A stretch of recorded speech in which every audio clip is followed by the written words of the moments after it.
जी साले मोहम्मद साहब। स्पीकर, मैं इस ऐवान की तवज्जो एक अहम मसले की तरफ मबजूल कराना चाहता हूँ। जनाब स्पीकर, 2 फरवरी की रात इस्लामाबाद श्रीनगर हाईवे पे मानसरा के 4-5 नौजवान यहाँ पे NF टेस्ट के लिए आए हुए थे। तो जनाब स्पीकर, एक गाड़ी के ड्राइवर एक प्रोटोकॉल के साथ यहाँ पे कशमाला तारिक साहिबा का बेटा यह गाड़ी को ड्राइव कर रहा था और 4 बच्चों को मौके पे कुचल दिया और 4 बच्चे दुनिया से चल बसे और उसमें एक जख्मी है। जनाब स्पीकर, मैं इस बात पे हैरान हूँ कि 50,000 के मचल के भी उनकी जमानत घंटों के अंदर हो गई है और वो चले गए और एक बेगुनाह बंदे को वहाँ पे कैद कर दिया गया। और जो मौके पे ड्राइवर था जनाब स्पीकर, उस ड्राइवर को, उस जो मुतल्लिका आदमी को, उसको गिरफ्तार किया जाए और उन लोगों का जो वहाँ पे जो मानसरा के 4-5 जवान थे जनाब स्पीकर, उनको सरकारी नौकरी, उनके घरों को एक सरकारी नौकरी दी जाए और उनकी माली मदद भी की जाए।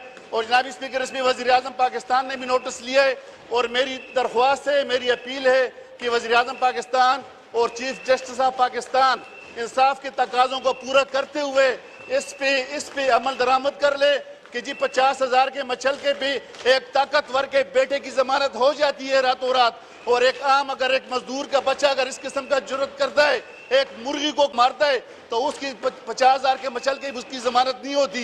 ये बिल्कुल नाइंसाफी है। जनाब स्पीकर, मेरे चीफ जस्टिस पाकिस्तान से भी अपील है कि इस पर स्मोटो एक्शन ले और वज़ीर आज़म साहब ने इस पर नोटिस लिया है और मानसरा के उन बच्चों के साथ, उनके लवाहिकीन के साथ उनकी मदद की जाए और उनको सरकारी, उनके 4-5 जो बच्चे चल बसे उनको उनके घर वालों को या उनके बाकी भाइयों को सरकारी नौकरी दी जाए। सही जी।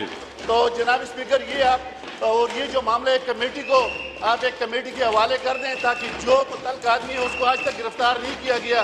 एक बंदा पूरी गाड़ियों की खेप के साथ, प्रोटोकॉल के साथ 4 लड़कों को वहाँ पे कत्ल कर देता है और फिर दूसरे 5 घंटे के अंदर अंदर उसकी जमानत 15 दिन के लिए हो जाती है और 50,000 के मचल के भी उसकी जमानत हो जाती है।